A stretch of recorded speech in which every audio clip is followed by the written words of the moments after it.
Tahun 1511, Portugis menghancur-ranapkan kota Melaka. Para pewaris tahta kerajaan terus mencari formula. Dengan Tun Perak si bendahara bersama teorinya meluaskan empayar. Mamanda Tunku Abdul Rahman menitipkan kemerdekaan sejagat. Tun Mahathir Mohamad membawa kita minda kelas dunia. PMX, Laungan Keramat Malaysia Madani. Semua ini untuk satu alasan, mewariskan perpaduan kepada generasi hadapan. Terima kasih perantara majlis, panel hakim tonggak keadilan, delegasi pemidato permisi. Menelusuri konsep pemikiran Perdana Menteri kita yang menegaskan bahawa perpaduan berperanan penting dalam mengisi kemerdekaan ini. Tanpa perpaduan yang utuh, keamanan yang kita nikmati ini akan menjadi satu lipatan sejarah semata. Cuba kita imbau secara lampau, tatkala British melangkah pergi, kita ditinggalkan dengan pelbagai polemik, struktur masyarakat yang tidak tersusun, dasar pecah perintah terapan British, serta jurang antara kaum merupakan cabaran yang harus ditelusuri dengan kebijaksanaan. Menyedari hakikat ini, kita pun berusaha menyatukan masyarakat pelbagai bangsa. Rentetannya 31 Ogos 1970, Rukun Negara diperkenalkan.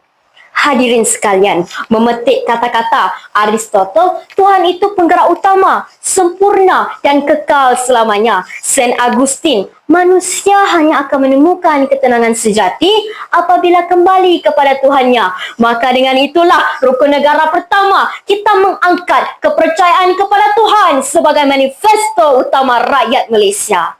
Agama Islam diangkat sebagai agama rasmi persekutuan. Namun, kita tidak menganaktirikan agama-agama lain. Buktinya, penyelesaian isu antara Masjid Madani dan Kul Hindu telah menunjukkan bagaimana prinsip rukun negara, khususnya kepercayaan kepada Tuhan, telah menjadi tempat rujukan bagi menguraikan masalah ini.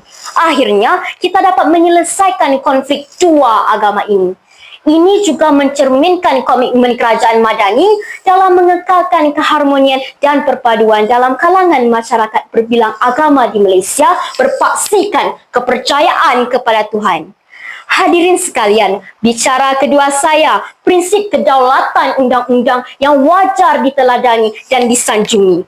Konsep negara hukum menurut Perdana Menteri Datuk Seri Anwar Ibrahim menetapkan bahawa negara ini tidak boleh berdiri atas dasar kuasa semata-mata, tetapi mestilah tertegak atas asas undang-undang yang adil, perlembagaan yang dihormati dan prinsip moral yang tinggi. Ingatlah revolusi keagungan pada tahun 1688 yang membawa kepada kemuncak perjuangan menegakkan kedaulatan undang-undang supaya tidak dicurangi oleh mana-mana pihak. Ketika tinta pena John Locke menulis bait-bait penting dalam Two Treatises of Government 1689 yang membawa kepada asas kemunculan Bill of Rights. Ketika itulah seluruh isi dunia mengiktiraf kedaulatan undang-undang sebagai asas penting kenegaraan. Perkara 10 dalam perlembagaan, kita menjamin hak kebebasan bersuara, hak memilih sang penguasa, hak untuk berhimpun, sehinggalah hak memohon untuk diampun.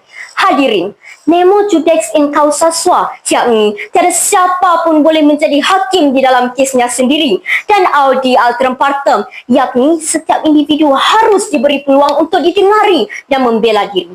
Jika kita tekuni dan hayati, itulah luahan isi hati PMX bahawa negara hukum tertegak bukan dek dendam kesumat, tetapi untuk menjalani proses kehakiman yang adil dan saksama di bawah payung kedaulatan undang-undang.